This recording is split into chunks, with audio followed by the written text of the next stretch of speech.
오늘 정말 기가 막힌 물건 하나 가지고 왔습니다. 경매로 나온 공장 물건인데 왜 기가 막히냐? 요런 구조, 요런 입지 특성, 그리고 이 물건이 가지고 있는 엄청난 호재 하나가 붙어있는 물건이기 때문에 그렇습니다.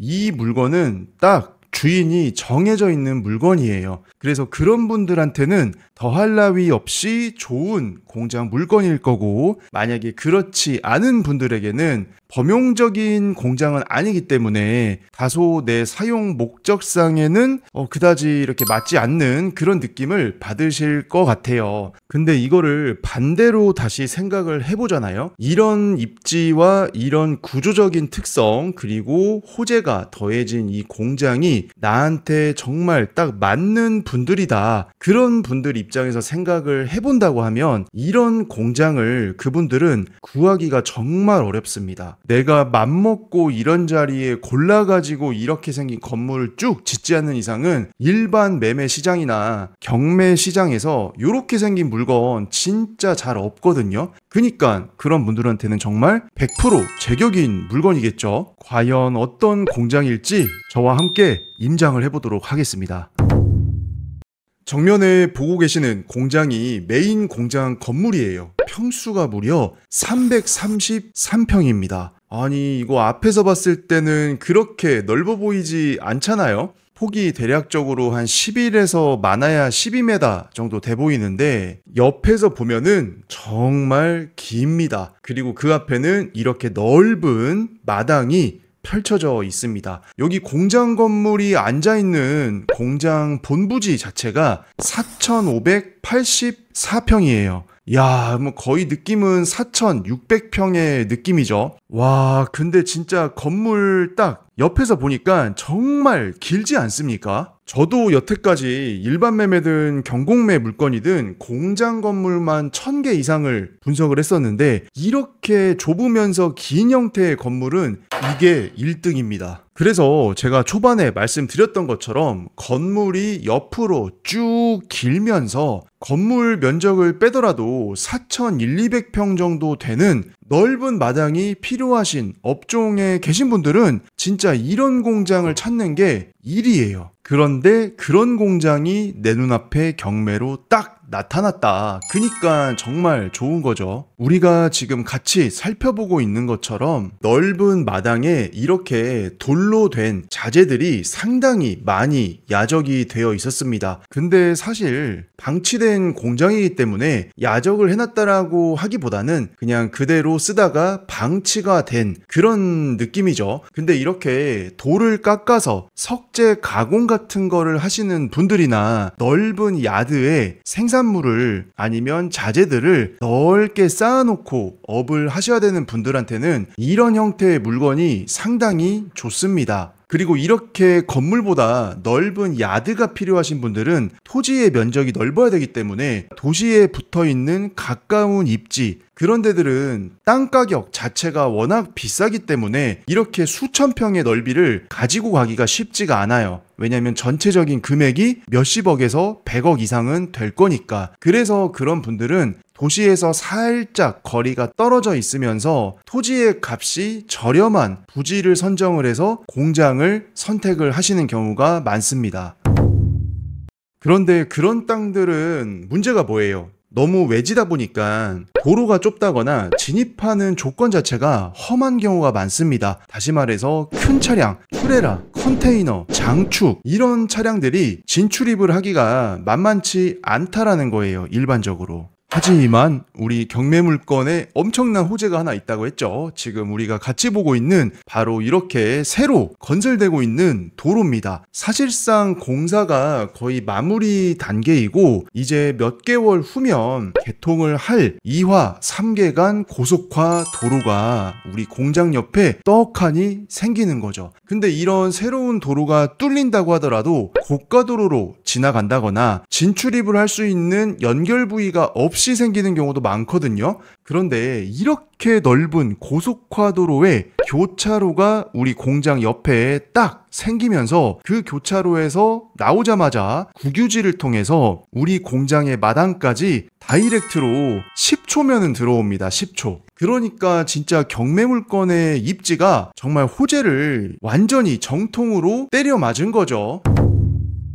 자, 다시 마당 끝으로 돌아왔는데, 뭔가 느낌이 이상해요. 우리 마당의 끝자락에 옹벽 시공이 저렇게 일부 되어 있고, 그 위로 상당히 지대가 높은 산이 바로 펼쳐져 있습니다. 근데 우리 경매 목적물에는 눈에 보이는 저 높은 산도 같이 나와 있어요. 다시 말해서 내가 이 공장을 낙찰받게 된다면 앞에 펼쳐져 있는 그 높은 산도 같이 낙찰을 받는 겁니다. 그래서 전체적인 감정가 98억 4,500만 원 중에서 공장 본부지의 땅이 74억 감정가고 나머지 쓸데없는 산으로 들어가 있는 땅이 16억 원어치가 감정에 포함되어 있는 거예요. 그러니까 우리가 이런 물건을 입찰을 할 때는 내가 쓸 수 없는 산에 대한 가치를 좀 감안을 한 다음에 전체적인 입찰가를 설정하는 게 정말 중요합니다.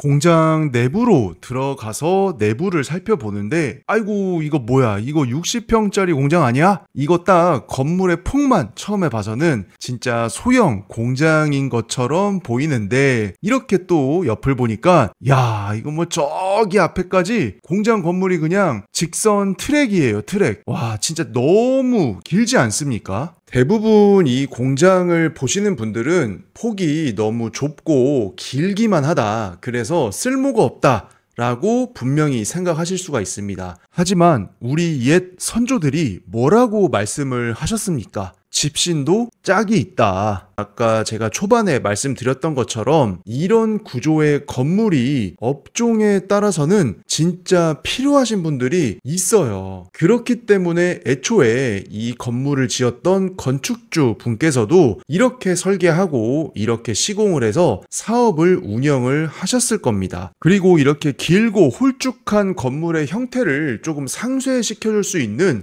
천막 공간이 바로 옆에 붙어 있죠. 근데 이 천막 공간이 295평입니다. 거의 300평짜리 천막에다가 바닥도 에폭시 도장을 해서 사용을 했었어요. 요즘에 이렇게 300평 가까이 천막 시공하려고 하면은 1억 원 가까운 금액이 들기도 합니다. 물론 파이프의 두께나 천막의 재질, 두께, 스펙에 따라서 좀 더 저렴할 수도 있겠지만 최소 몇 천만 원이에요. 그러니까 재산적인 가치를 봤을 때도 낙찰을 받으면 같이 소유를 하게 되는 거기 때문에 상당히 이득이죠, 이런 점은.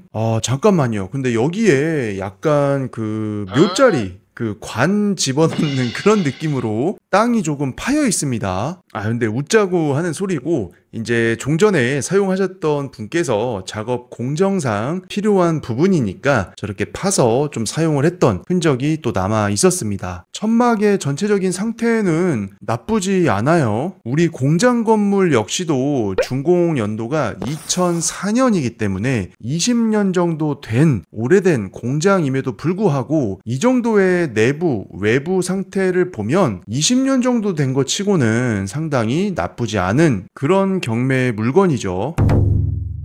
그래서 제가 이렇게 현장도 둘러보고 이 공장이 위치해 있는 전반적인 입지 상황, 그리고 2와 3개 고속화도로가 거의 완공이 돼서 곧 개통을 얼마 앞두지 않은 시점이다. 그리고 그 고속화도로에서 바로 다이렉트로 국유지 땅을 이용을 해서 공장 마당까지 들어오는 장점, 이거는 정말 큰 장점이죠. 그리고 이렇게 좁고 길다란 건물이긴 하지만 야드의 넓이가 상당히 크기 때문에 야적 위주의 업종들은 이런 땅을 또 찾기가 쉽지가 않습니다. 그런 여러 가지 장점들도 들어가 있는 물건이에요. 하지만 또 반대로 경매로 나온 전체적인 토지 면적이 8,660평 정도 되고 있는데 그 중에 못 쓰는 산, 이게 4,000평이 넘죠. 그리고 공장용지, 본부지 땅 안에서도 건물도 짓고 마당으로 쓸 수 있는 공간은 산의 경사로 인해서 3,200평가량 밖에 안 됩니다. 결론적으로는 8,660평 중에서 제대로 쓸 수 있는 게 3,000평 초반밖에 안 되는 물건이란 뜻이에요. 그리고 어쨌거나 좁고 긴 형태가 누군가에겐 장점이기는 하지만 공장이나 창고에 대다수의 사용자를 10명이라고 쳤을 때는 8명, 9명 이상은 이런 형태의 공장이 쓰임에 안 맞으시는 분들이 대부분입니다. 그러면 나중에 이 공장을 팔고 싶어도 매수자를 만나는데 기간이 또 오래 걸릴 가능성이 높고, 임대를 논다고 해도 이 공장의 물리적인 형태가 임차인한테 맞아야 임차인이 들어오겠죠. 그 시간도 일반적인 공장 창고보다는 조금 걸릴 확률이 높다라는 게 이 물건의 단점이에요. 그래서 이런저런 장점과 단점을 버무려 봤을 때는 우리가 매각 물건 명세서를 살펴보면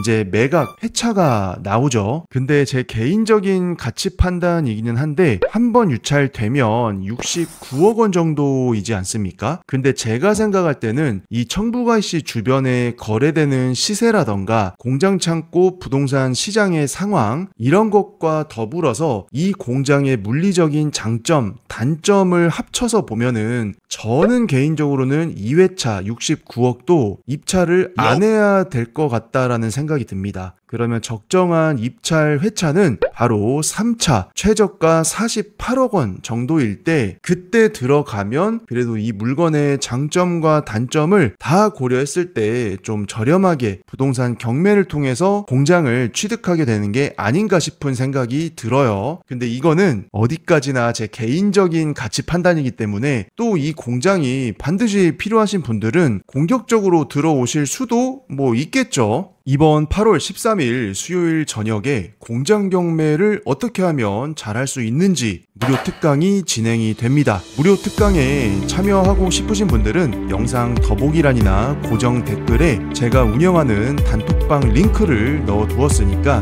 무료 특강 참여하시고 인사이트 많이 나눠 받으셔서 실수하지 않고 실패하지 않는 공장 경매를 잘 해나가시기를 바라겠습니다. 아울러 8월에 개강하는 공장 경매 마스터반에 대한 안내도 무료 특강에서 같이 안내 드릴 예정입니다.